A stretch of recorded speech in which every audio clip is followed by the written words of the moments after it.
Good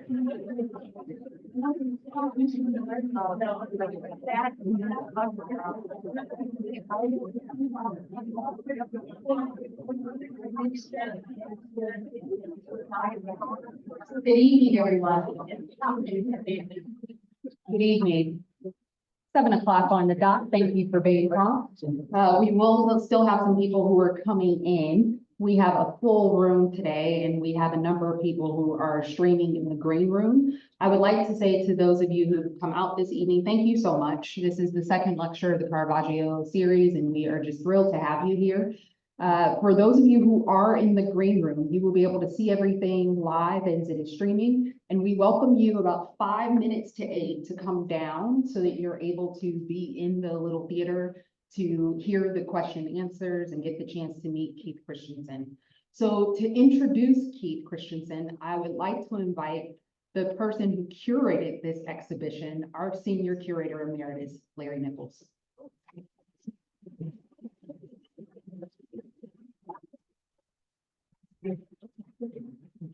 Thank you, Jennifer, and good evening to one and all, and welcome to the Toledo Museum of Art.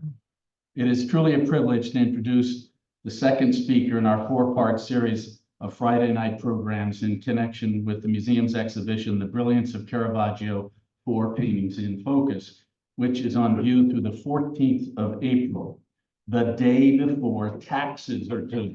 You'll never forget the closing date with my having said this. Please tell everyone you know about our show. Keith Christiansen is curator emeritus at the Metropolitan Museum of Art in New York, where he began his career as assistant curator in 1977. And between 2009 and 2021, he was the John Pope Hennessy Chairman of European Paintings. During his 44 years he served at the museum, he collaborated in the organization of over 20 exhibitions, including The Age of Reuben. That was The Age of Caravaggio, 1985. I saw it as a young curator.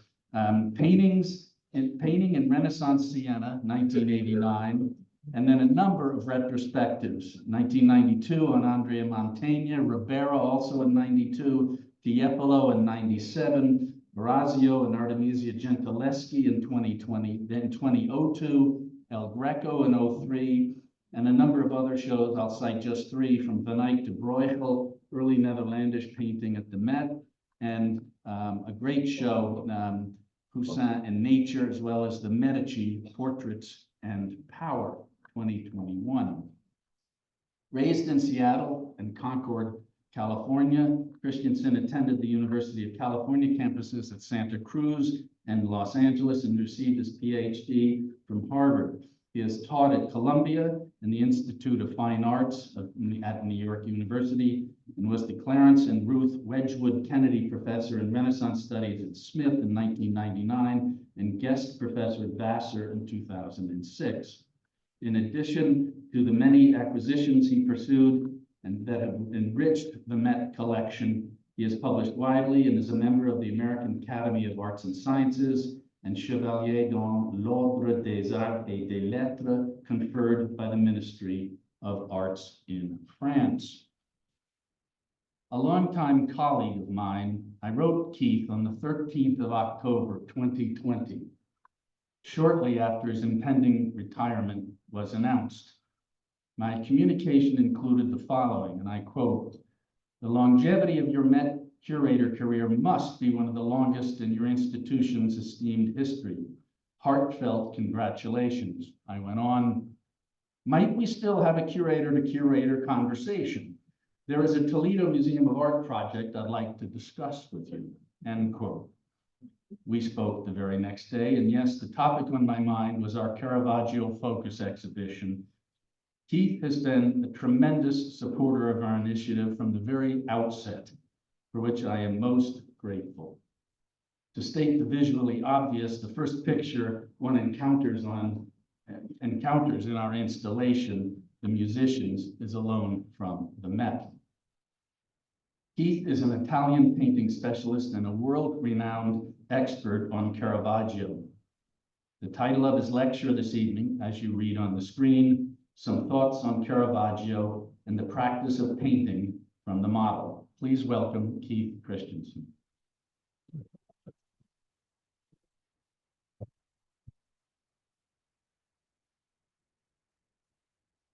I sort of feel that I shouldn't actually speak after that. It would be impossible to come up to the expectations. It's such a pleasure to be here in Toledo. When Larry invited me to come and speak, I said I was so happy to accept, because it's always a pleasure to see this great collection, as well as to see colleagues. So thank you very much, Larry, for that invitation. Now, this is going to be a heavy evening, so prepare yourself. Because, you know, the trouble of inviting somebody who spent a long time studying an artist is they become myopic. I'm going to try my best not to be overly myopic, but these are some issues having to do with with what was perceived in his own time as Caravaggio's revolution, what was so novel in his approach to art that ricocheted throughout Europe, that I want to address. I've been thinking about Caravaggio and the character of his art and what made it so revolutionary to his contemporaries for a long time, since, as Larry mentioned, in 1986, following the major exhibition at the Met, The Age of Caravaggio, I published an article on his reputed practice of painting directly from the posed model. It was based on an extensive technical exam of the paintings in the exhibition using infrared reflectography, existing X-rays, raking light to map out incisions that appear on the surface of many of his Roman pictures, incisions made into the actual oil paint itself. They pretty much disappear after he fled Rome in the summer of 1606, following, that is to say, the altercation and murder of his arch rival, Ranuccio Tomassoni. There had been much speculation up to that time regarding the function of those incisions, and they have become a focus of increased study. And I hope you can see them. The blue arrow points out some of them in the face of St. Paul, and they run right under his arm. They become the focus of increased study, thanks in part to technological advances in the diagnostic equipment that can be applied to examining works in question. Some of the results have substantially altered our understanding of Caravaggio's working methods by uncovering drawn lines beneath the paint surface, and I'll attempt to comment upon some of these as we go along. However, it's my impression that an overly exclusive focus on Caravaggio risks deflecting attention from the much broader issue of the place and character of naturalism in the 17th century. And I'm so pleased that in the exhibition upstairs, in addition to the 4 paintings by Caravaggio, you move on to the next generation, those who took the innovations of Caravaggio to the next stage. However fascinating it may be to reconstruct the techniques Caravaggio seems to have employed in painting directly from the model, it's important to remember that they were only a means to an end. The reason his work seemed to contemporaries so provocative and open to censure even was because his practice emphasized painting as the transcription of empirical experience, the experience of observation, rather than what was thought to be the intellectual discipline of selecting from the diversity of nature what was deemed to be exemplary so as to achieve an ideal of perfection. Just think of Michelangelo and Raphael. That's the norm. Caravaggio's practical working directly from posed models was understood as a threat to the authority of ancient art and the idealist notions that were at the very center of Renaissance aesthetics. Even today, when our manner of looking and our sense of naturalism or realism has been transformed through the omnipresent iPhone and obsessive photographing, we can see that Caravaggio's revolutionary approach introduced a quality of real physical presence and of urgency that diminished the kind of intellectual and critical distance that was part and parcel of considered appreciation. Very important that you get this. The reason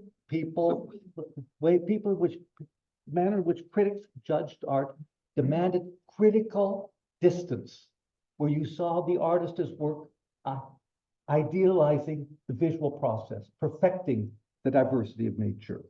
Now, naturalism had always had a place in Renaissance aesthetics, and it was pretty much at the bottom of the hierarchy of values. It was deemed to involve basic skills and to indicate talent, but not real genius. Naturalism was thought to appeal to people with little understanding of the so-called higher things of art. It was the basis of a good portrait, of genre painting, and still life painting, and these were at the bottom of the hierarchy. Prestige attached to the visual recreation of exalted subjects from the Bible or ancient history. Of course, it didn't help that Caravaggio and his cohorts and followers not only painted scenes of low life, but also embraced a bohemian lifestyle that challenged the social status artists had worked so hard to achieve over the previous 2 centuries. At the same time, we have to remember that Caravaggio's revolutionary practice of working from posed models was indebted to a Renaissance tradition. For behind all those exalted works of art by the great masters of the Renaissance was the practice of drawing from posed models. That practice differed from region to region in Italy, and in a brilliant article written almost a century ago, the great Italian scholar Roberto Longhi was right to emphasize the importance for Caravaggio of his training in Lombardy in northern Italy, and a tradition that embraced a degree of naturalism that was foreign to Florentine practice. It's a practice epitomized in the work of the 16th century artist Moretto da Brescia, whose paintings Caravaggio unquestionably studied as a youth. We have relatively few drawings by Moretto, but there can be no question that his painting of a prophet that you see on the right was preceded by multiple preparatory drawings. It was drawn, but not painted directly from life. Nonetheless, his aim, like Caravaggio's, was to endow his figures with the quality of actuality and of real physical presence. And as in many of Caravaggio's early works that you see upstairs, the viewer is made acutely aware of the process by which he had posed a studio model, with his chemise pulled down to expose a shoulder as he enacted the part of an Old Testament prophet. It's always struck me so much in the Moretto that you're very clearly aware that of a model sitting in the studio with the drapery just pulled down over his shoulder. It doesn't look much like an ancient prophet at all.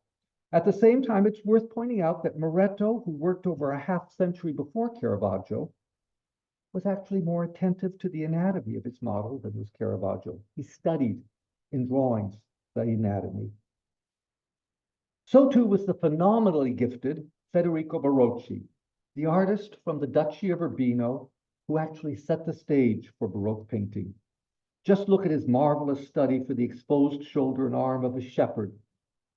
Unlike Moretto and more like Raphael, Barocci's objective was utterly at odds with Caravaggio's. There could scarcely be a greater difference, I think, than the naturalistic effect of Caravaggio's airborne angel extending a martyr's palm to St. Matthew at the moment of his execution, and Federico Barocci's picture of Christ viewed from below as he appears in the clouds above St. Francis in his great altarpiece in Urbino. Through the medium of preparatory drawings, and Barocci was one of the greatest draftsmen who has ever lived, we can trace step by step the stages by which the artist transformed his empirical observation of a posed model and combined it with an imagined figure flying through the air so as to arrive at an idealized image of Christ.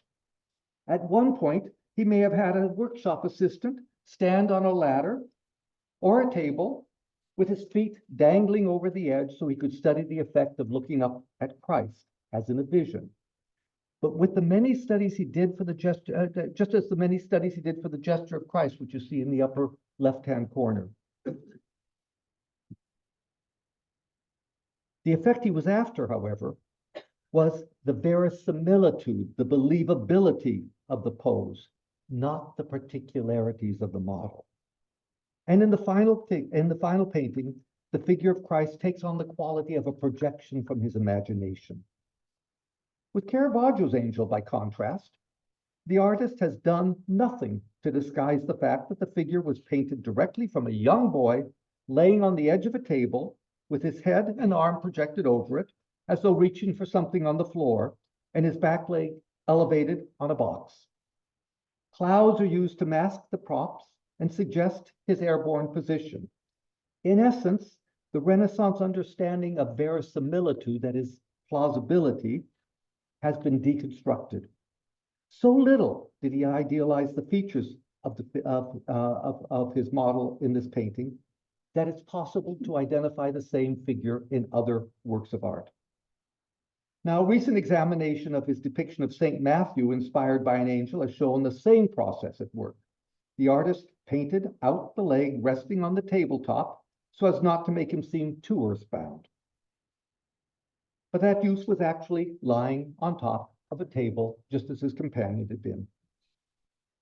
Caravaggio's approach is further accentuated by the theatrical lighting by which the Renaissance notion of pictorial harmony of figure to setting is exchanged for one of dramatic immediacy. And just think of those Renaissance perspectives where the figures are situated within a comprehensible space. He does away with this completely. And in its place is this dramatic light. Now, one contemporary remarked that such lighting had never been seen before. And the 20th century critic, Roger Fry, compared it to the lighting employed by early filmmakers. Think, for example, of Fritz Lang's, and I have showing Peter Lorre in Fritz Lang's wonderful movie, M. I think it's true to say that no matter where one looks in Caravaggio's picture, one is aware of how he has quite literally collaged the composition from individually posed figures viewed under a controlled lighting system. No wonder that the entrenched art establishment reacted so vehemently, while on the other hand, certain collectors, certain connoisseurs welcome this radical approach from this enfant terrible. But how did he do it? I mean, since Caravaggio evidently did not employ large-scale cartoons preceded by elaborate studies and drawings, what was his means of putting together from individual settings such complex compositions?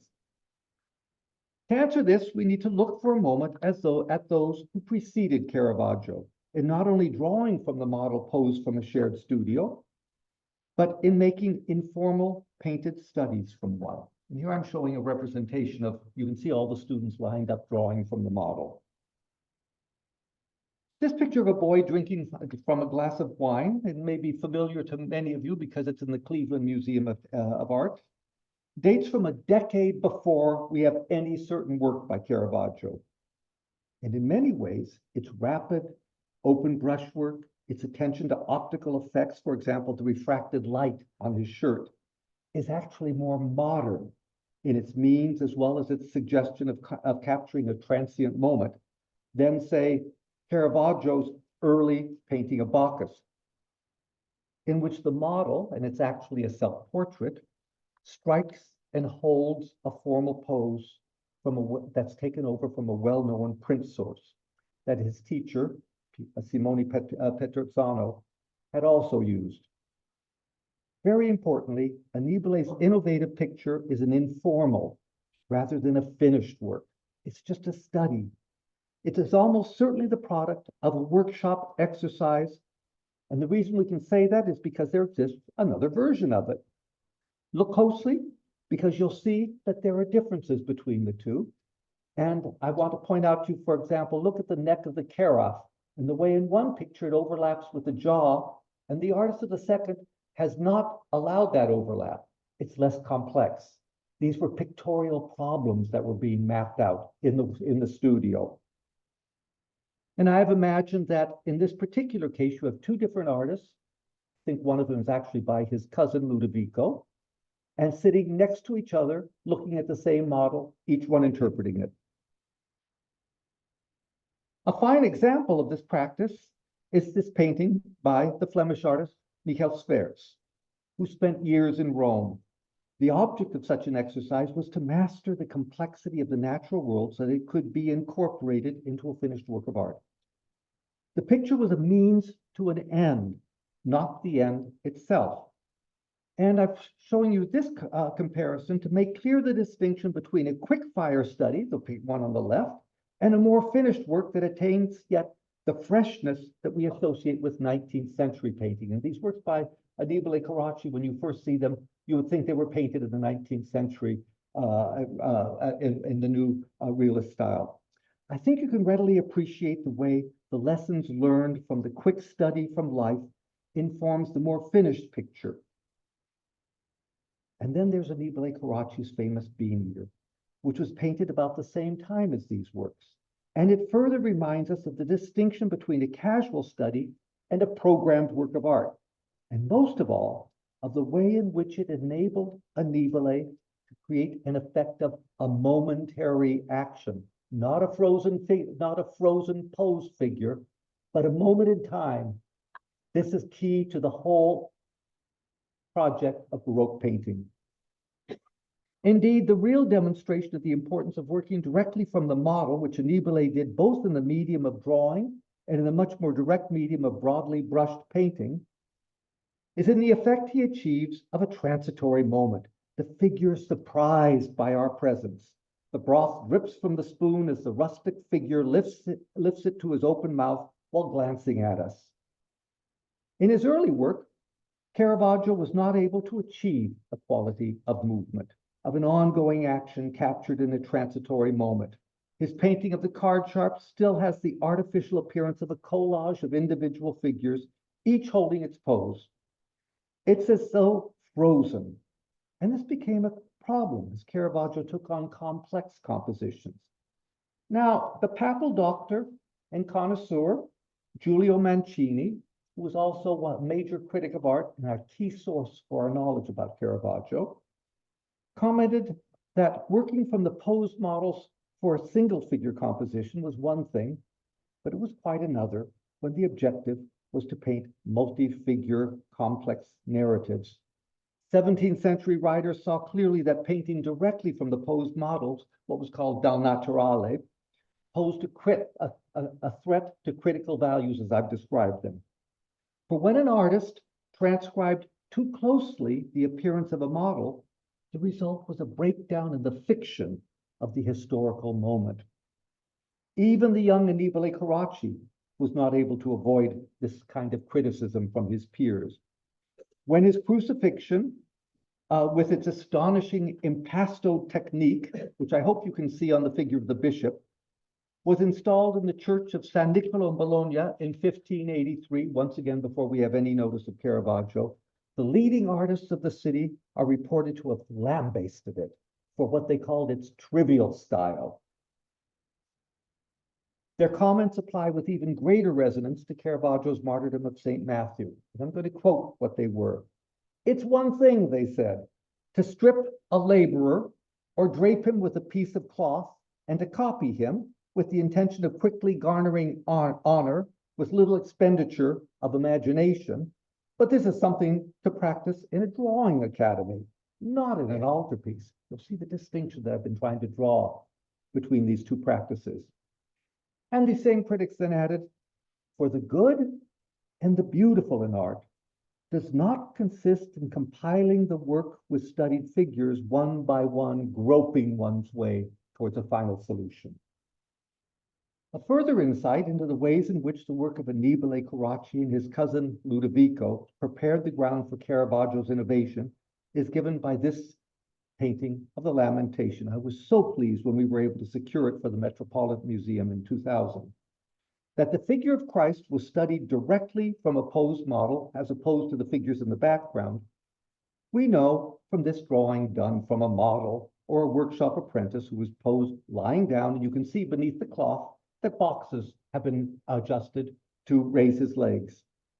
In the drawing, which I believe is by Annibale rather than by his cousin Ludovico who did the painting, the model is viewed diagonally in a strong foreshortened position. But as with the two oil studies of the boy drinking that I showed, another lost drawing must have been done from another angle by Ludovico, and that lost drawing served him in painting the Lamentation. Fortunately, we have quite a few drawings of this type by both Annibale and Ludovico. And the only question is, How many were exercises in representation? And how many were made with a particular painting in mind? You understand the distinction, just getting a hang of drawing figures from all different angles in all different positions and drawing something that's building up towards a specific painting. It all adds up to a repertory of ideas. There's an obvious crossover between these drawings and an informal picture such as this one, which may well be by a contemporary of the Caravaggio named Pietro Fancini. The Caravaggio themselves established an academy for working from posed models. You might notice that there's an arrow in the chest, and this identifies the subject of Saint Sebastian. My question, however, is this: was the painting an informal study of a nude done from life that was then supplied with the rocks and the plants and the arrow to give it a subject, which then made it saleable? We are reminded of the comment of the leading 17th century critic, Giovan Pietro Bellori, and I'll refer to Bellori several times, concerning one of Caravaggio's most touching pictures painted not long after his arrival in Rome. It depicts Mary Magdalene lamenting her sins. But Bellori criticized it as little more than a dressed-up study of a woman drying her hair at a table, to which discarded jewels were added to suggest the penitent Magdalene. You can see the sort of dilemma that was posed by these pictures. It's with this practice in mind and the criticism it elicited when the radical style obtained from painting from life was applied to an altarpiece that we need to bear in mind as we reread Giulio Mancini's report of the reception of Caravaggio's famous Death of the Virgin. It's in the Louvre. We are told that the work was rejected by the church for which it was painted because the dead figure laid out on her funeral bed looked a little too much like a well-known prostitute whose body had been recovered from the Tiber,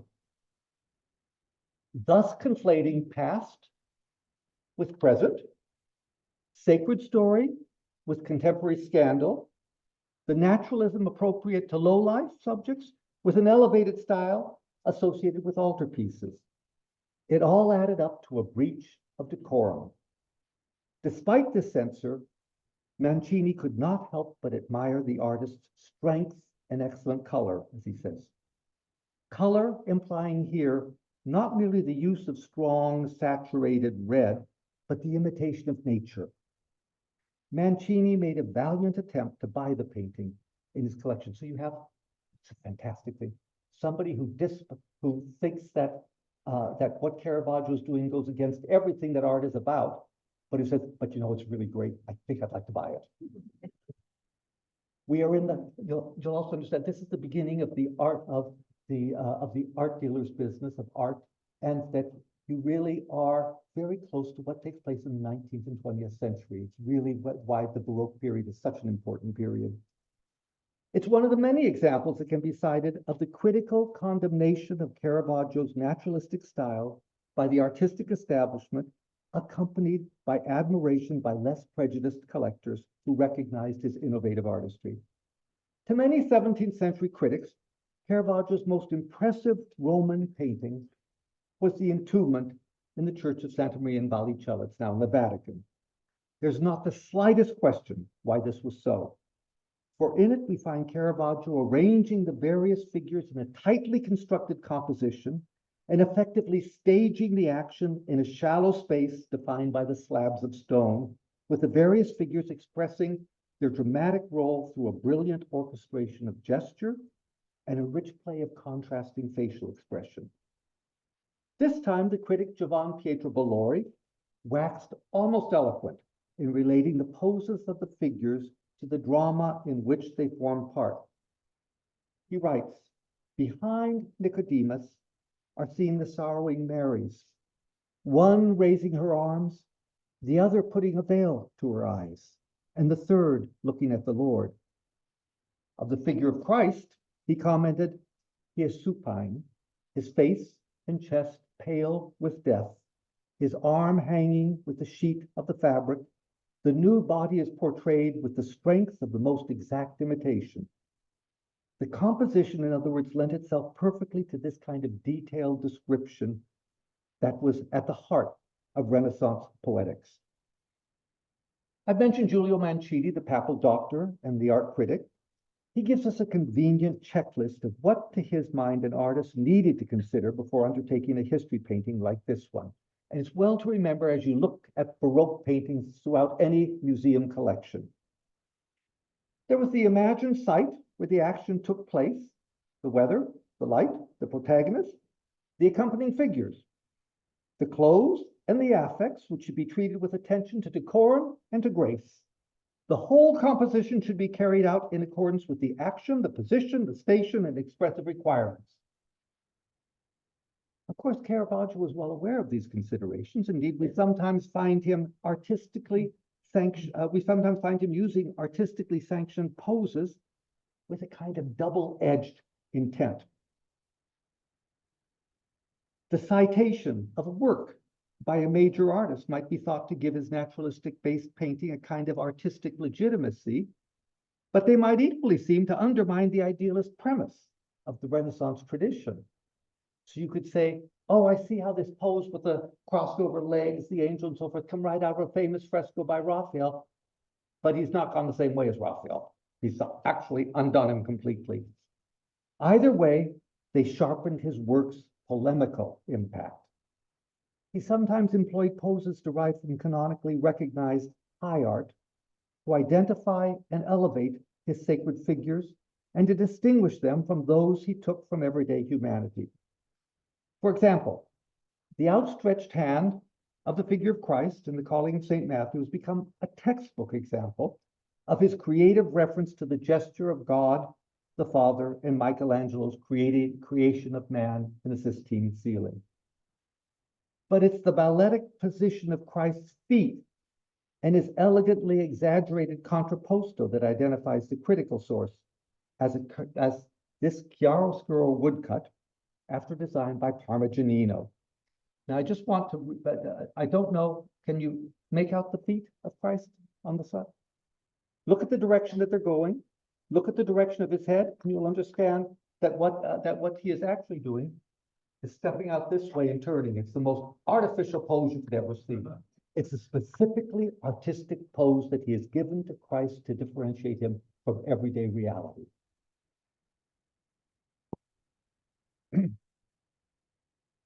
The Virgin of the Madonna of Loreto is distinguished from her barefoot peasant supplicants by her pose, which is derived from Roman statuary and sarcophagi. How remarkable to find a closely similar pose employed by Poussin in his inspiration of the poet. In the years following his flight from Rome, Caravaggio became increasingly attentive to the key issue of time, place, and decorum. His great nativity in Messina is set at a stable, the depth of which is indicated by the beams of the ceiling, with a humble still life in the foreground and the figures set well back from the picture space. The figures are tightly organized with a beautiful and moving orchestration of gesture.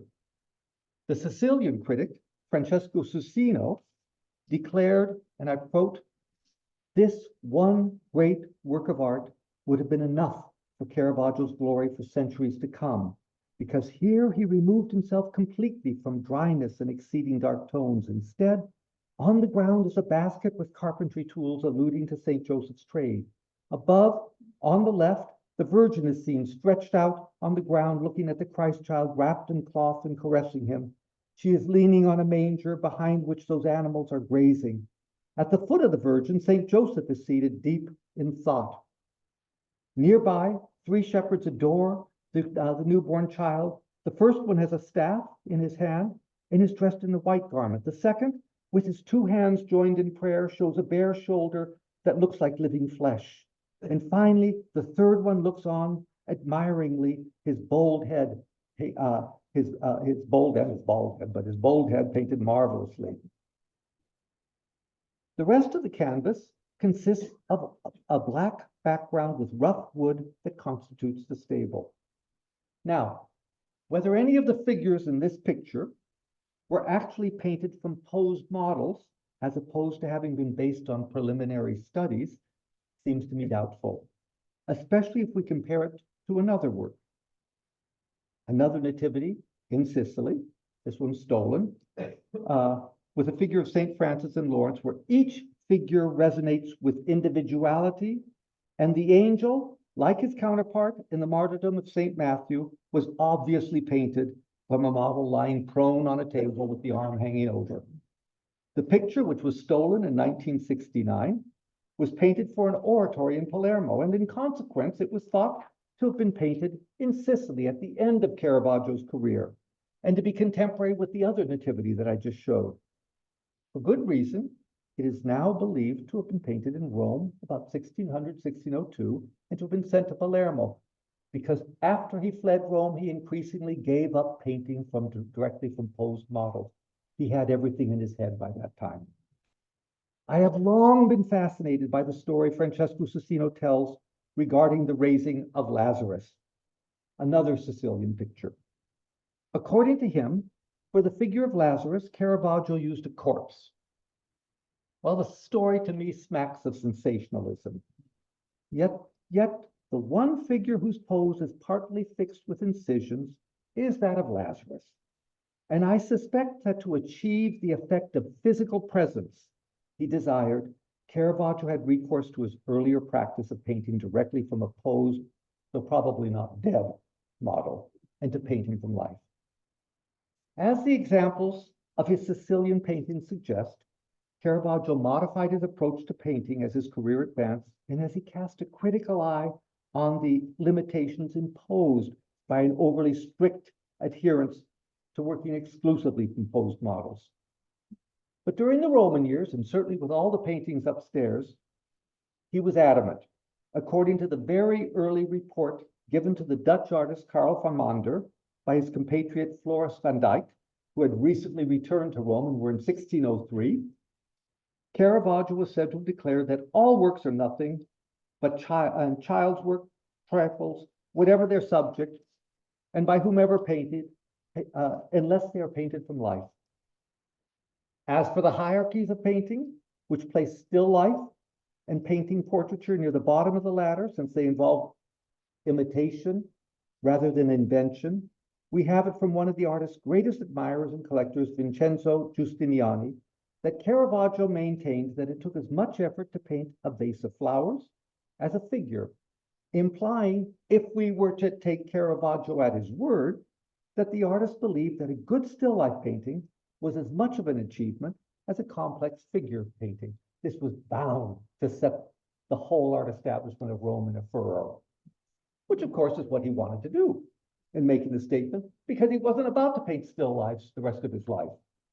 So just to recapitulate, in considering Caravaggio's methods of painting from a posed model and the effects he aimed at, we need to remember that it was an extension of the practice of drawing from a posed model, as well as painting heads from life, which was part and parcel of portrait painting. And his early career, we're told that that's exactly what he did. He painted portraits. The techniques devised by Caravaggio must have been related to both of these. The method can be seen in some of Velázquez's unfinished portraits. For example, that of the sculptor Juan Martinez Montañez. Note the brushed in placement of the bust of Philip IV. This was positioning the various features on the canvas.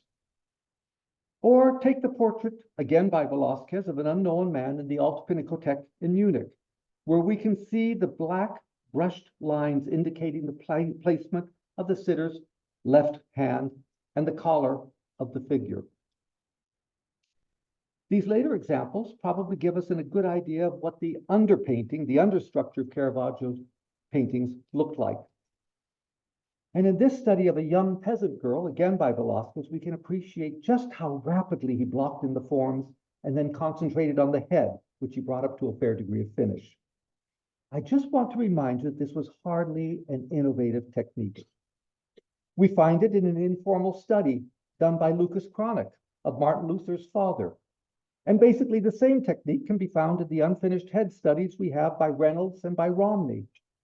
We find a similar procedure in Vermeer's Allegory of Painting, in which the artist is shown painting directly from a posed model.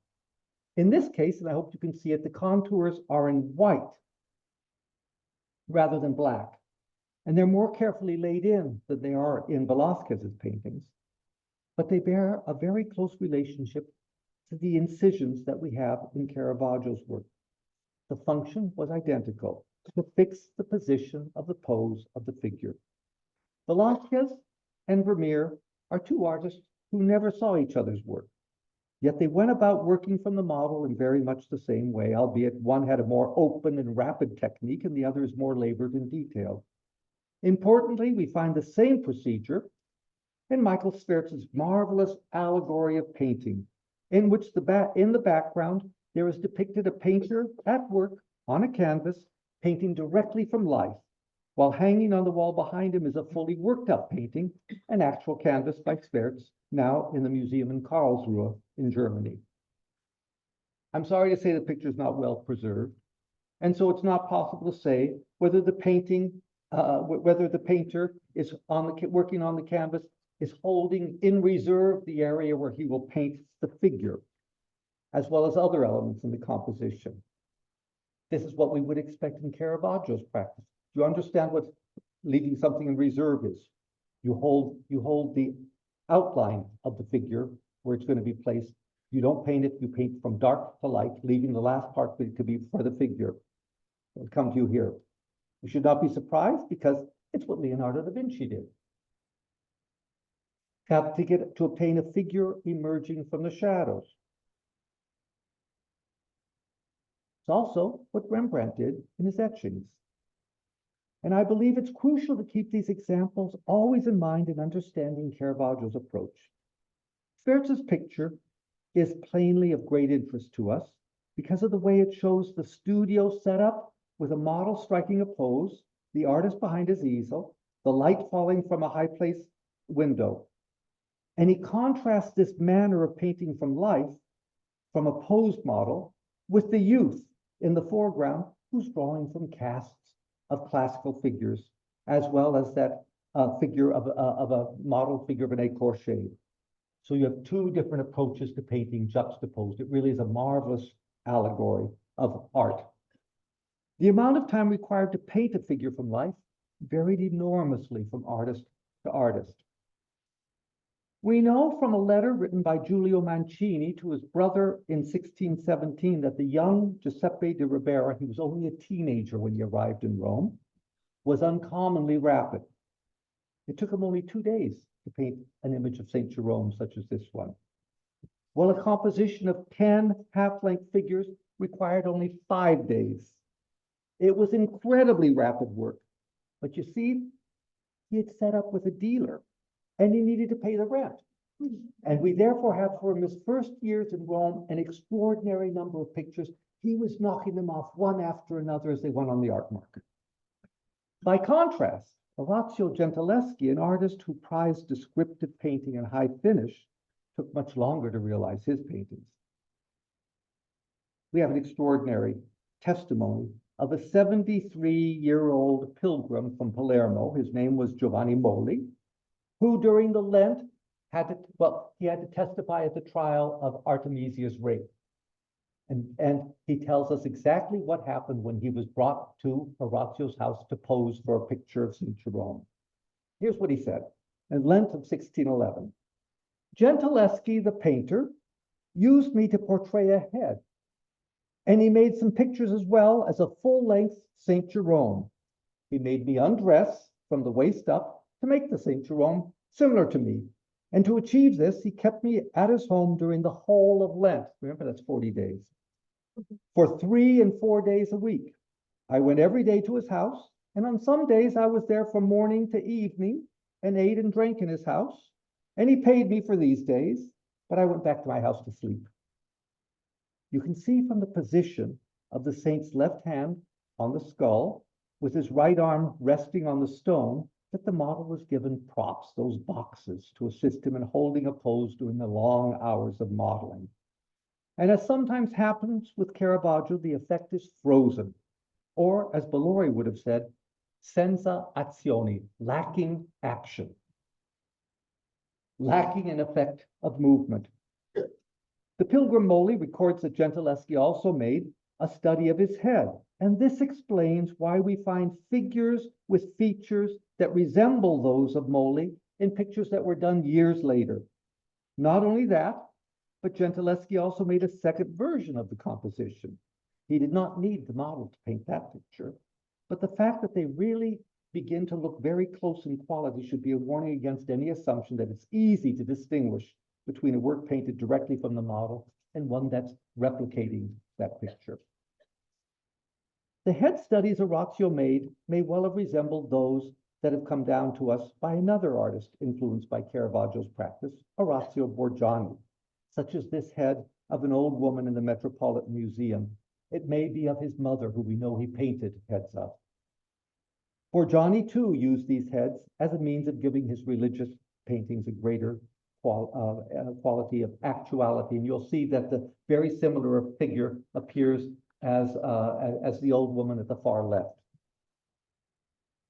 Might Caravaggio have made such studies for the old woman staring up at St. Andrew on the cross? One of the most fascinating of Borgiani's studies is this one of two heads. One of the models, the bald one, reappears in several early canvases by Ribera. You can recognize them always by those ears. Can you see the ears poking out? Yeah, yeah. And we have it from a key source that the model came from Dalmatia and was found by Guido Reni one day as he walked along the Tiber River. Guido then both drew him and he modeled a head study for him. And this head study was then multiple casts circulated in studios of various artists. He became a prop in the same way as the helmet worn by a soldier in Caravaggio's late Denial of St. Peter, that's in the Metropolitan Museum. We know that the helmet was a real helmet because a similar one exists. It's in the Bargello Museum in Florence. Caravaggio then passed this helmet on to one of his followers, Caravaggio, and this is too dark of a slide to see it. That's the best I could get. The same helmet was used by Caravaggio. So these are props that made rounds in the studio. So it's at this point, I think, that we can turn to Caravaggio and his manner of posing from the model. Good place to start is the Metropolitan Museum's musicians, precisely because it's in less than perfect condition. You can therefore see through some of the layers of the paint.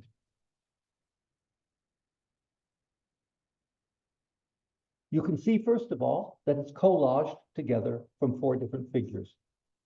Just try for a minute to imagine the figure who we see from the back, his leg projecting into the groin of the other figure, how these could possibly occupy the same space if the 4 figures were really grouped together. Instead, they've been each one viewed separately and pasted together. It's one of the first works, because it was given by his patron as an allegorical subject, not as something like the card sharps, that required transforming the raw data of observation and his practice of working from single figures into something suggesting an elevated or at least a dressed up reality with a certain compositional complexity. It's not just a concert, it's an allegory of music, which is why Cupid is present. Space was a problem for the artist, and the figures are overlapped in a way that's physically impossible. The detail of the much abraded costume of the central figure demonstrates how Caravaggio went back and repainted the sash, giving it a more elegant flow. Now I'm just going to try, if I can, what I'm talking about. You see this, you can see the sash here, right? But look beneath it and you'll see the evidence underneath that there was just a simply knotted belt. So in other words, he painted, first of all, the knotted sash, and it said, not elegant enough, it just looks like an ordinary person, and then painted a more elegant piece of drapery. The same thing took place in the chemise he wears. First of all, painted a simple fall of the fabric, and then, there we are, added this little bump, so that you had a beautiful, elegant shape running down across the chest of the singer. This X-ray shows clearly that he painted the extended arm of the lutenist and then painted the drapery over it. This sort of revision from simple to complex, from the observed to the artistic, was something that runs throughout his work. In the first version he did of the conversion of St. Paul, an incised line delineates the placement of Christ's bare arm, which Caravaggio then covered with a sleeve. We've already seen how Caravaggio might very quickly incise lines to indicate the placement of a feature of the model, in this case, the eyes and the nose of his head, and I hope you can all make that out. For the most part, the incisions we find on these pictures have the appearance of having been done by hand, and they functioned in conjunction with a summary blocking in of the forms. According to the most recent technology, Caravaggio also further elaborated the pose by drawing directly on the canvas or the panel support. A good example of this procedure is presented in this painting of the Sacrifice of Isaac, in which we can see that the area for the figure was held in reserve, and the drawn line was used to draft in the placement of the arm and the pointing hand. As a point of information, the only absolutely certain drawing by the artist that I know of is one that's visible to the naked eye, because the red in the painting of the Dial of St. Peter has gone so transparent, and you can see the very quickly brushed in line. What all of this tells me is that in his quest to overturn the Renaissance hierarchies of painting, to introduce a new dynamic between the fiction of painting and the reality or lived-in experience of the viewer, as well as to suggest the contingencies of life, and to quite simply shake up the complacent art world of Rome with its theoretical precepts derived from its obsession with the legacy of classical art, Caravaggio stretched the practices he had learned in Lombardy so as to enable him to transcribe directly what was before his eyes. As I've attempted to show, the techniques he adapted were based on a long-standing tradition, and they were taken up by the next generation. Here, for example, is a detail of a painting by Valentine de Bologna, in which you can see that the arm of the man who was modeling was painted in first, and then he was dressed by the artist, painting the sleeve over the bare arm that with time has become transparent, making the changes completely visible. At times, this procedure seems to assert history painting as mere dress-up. Like Caravaggio, Valentine devised a means of fixing the pose of the model from which he worked. But as you can see in this infrared photograph, he preferred a brush drawing to incisions. Can you see the line above the arm and then along the hand? It was this highly personal, radical, and assertively polemical endeavor that transformed Italian painting. Valentine's depiction of Samson conflates the biblical past with the artist's present. I believe, in fact, that the Samson is a self-portrait, emphasizing the fiction of painting. There is an arc that extends from Caravaggio to Velázquez, and it runs straight through Valentine, who was at the top of his game when the Spanish master visited Rome in 1629, 1630, and must have studied Valentine's paintings very, very closely.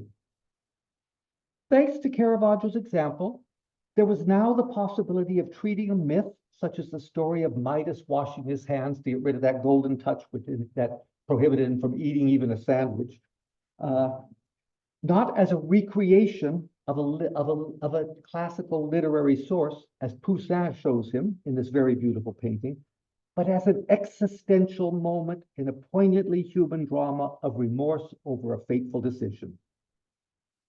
Drawing on these possibilities, Valentine, in his great allegory of Italy, painted the river Tiber not as an evocation of the classical past, but as a flesh and blood middle-aged man with a hairy chest accompanied by two youths enjoying their day at the riverside, an idea Courbet might have loved.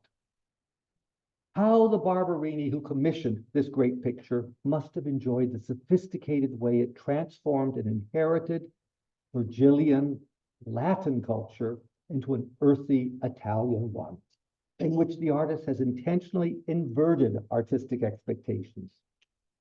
As these and other examples make clear, Caravaggio's practice of painting from the model, dal naturale, was but the prelude to an even more radical experiment that opened the way to modernity with Courbet.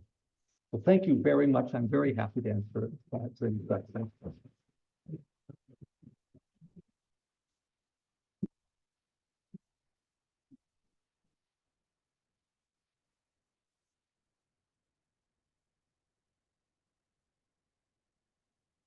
I don't know how they want to. You have the house lights. Keith finally said, he'll field some questions. Keith, you're on your own. There's a hand over there and one in the front row. Yeah. Was there any evidence that Caravaggio possibly used the camera obscura? Oh, no, no. Okay. But I should say that that's my very strong view. This comes from David Hoffman, and I've actually participated in a conference at New York University about this subject.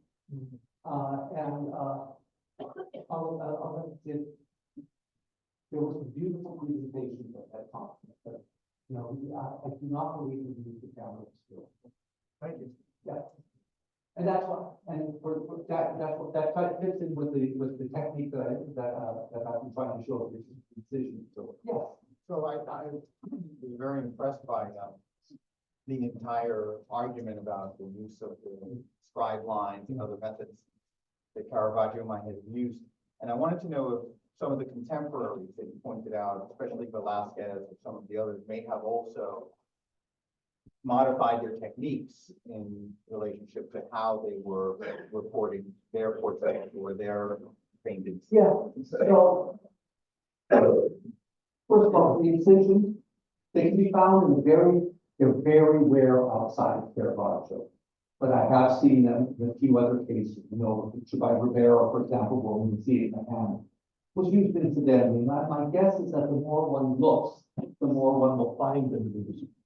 That Caravaggio made it the basis of his early practice is what was so innovative. And that's what I tried to do, was to reinsert it into a long-lasting practice of drawing from the model in the way in which you, what contemporaries, all contemporaries said, that the novel thing of it was that he painted directly from the model, which was really so unusual. I showed the Velázquez, because Velázquez, they're colored different. By that time, he's using the brush to block in the color.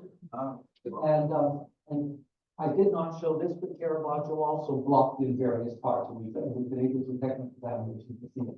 So there are a variety of traditions, and I jumped all the way back to that painting, painted by Chronic of Martin Luther's father. You can see that age-old technique. Is there anybody here who's practiced painting at all? You have to lay in your composition somehow.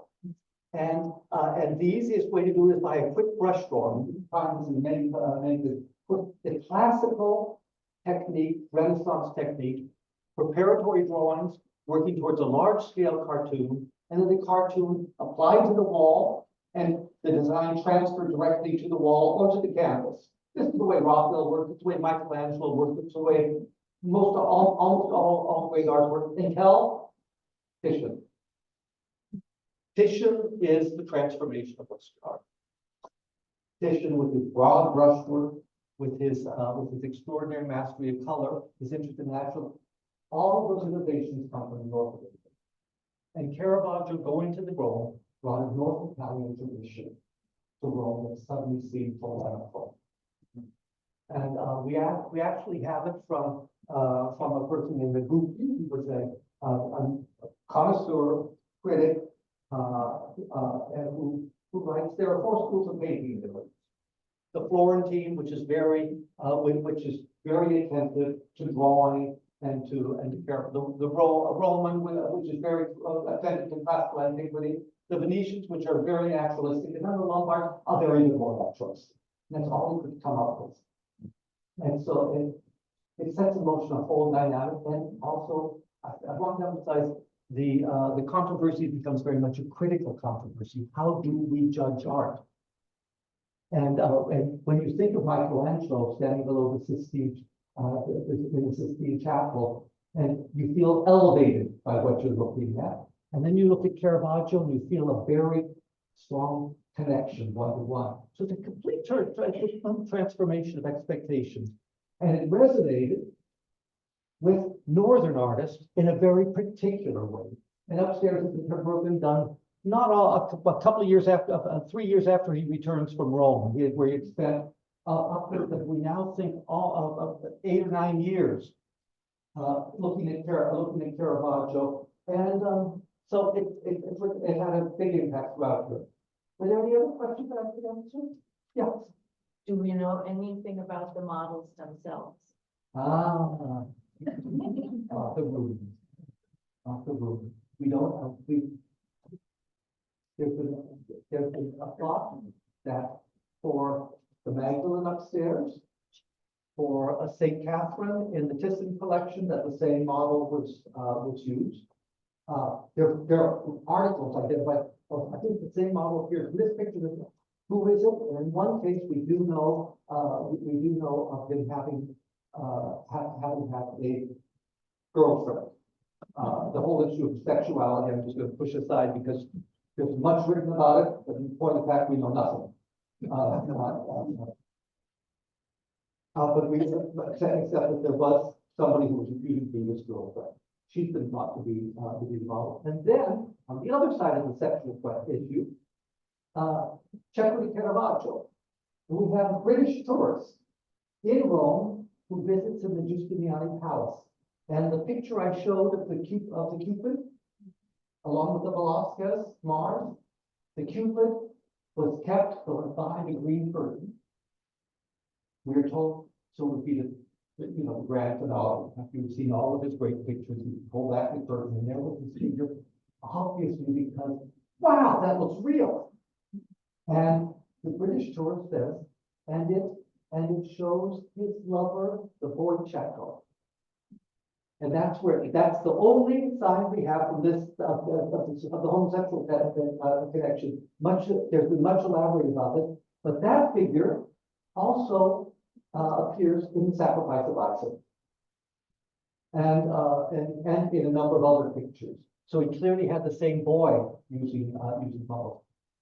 The identification of their names we don't know, but it's fortunately that's why the Gentileschi thing is such an interesting comment, because we know it's 73-year-old pilgrim. We know he came from there. You know why he was doing a pilgrimage to Rome. He gets called he probably needed some money and heard that artists wanted models. So he came, got paid to model. And those are the tidbits that we pick up and enable us to identify. Anybody else? Yes.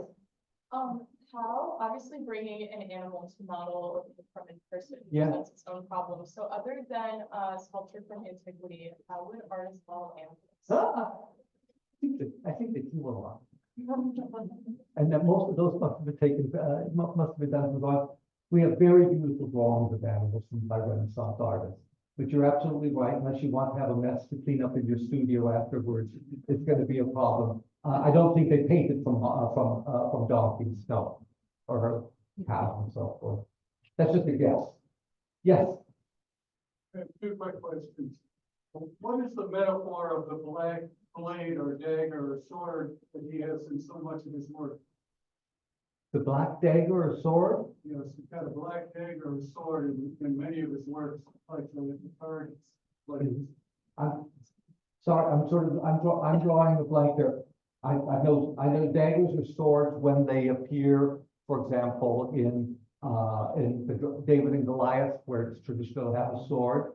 I don't know them as an emblem otherwise. Okay, the second one is how did the church feel about him going out and picking up young guys and girls and then having them be nude? Did they say anything?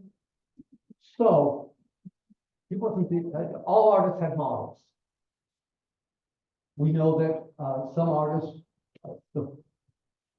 going all the way back to the 15th century, we have drawings in artist studios of their assistants assuming poses. The assistants would all be young men, because that's what the artistic profession was in those days. And they could strip or not, and that was fine.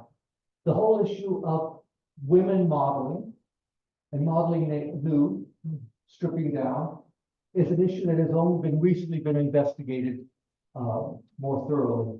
There were those there are certain scholars who maintained for a long time that this was so beyond the pale, that it was so ruined the girl's reputation that it didn't happen, but we now know it did. And they must have been, many of them were from the fringes of society, many of them were prostitutes. The church did not say anything about this, there's no legislation, but artists did use female model. Indeed, at the Metropolitan Museum, there is an album by Domenico Tintoretto, who is Jacopo Tintoretto's son. And it shows, there must be about 20 drawings, and they're all done from a nude female model. And as you go through them, you can see that she gets more knees as they move along. If we have one more, I have to cut it off. Keith, you might be able to find Keith, who said he'd linger here. Then Studio A Crochets, Yeah. was he known to have done dissection? No. So we know very little about it. We know who he signed up to trade with. The contract was for 4 years. That's it. The convention would not have been, would have been to draw from, to copy other artists' work, to draw from the repertory of drawings and engravings that his master had, maybe to draw from some cast. That would be the traditional technique of training, but we don't know anything else. Thank you. Could we have another round of applause?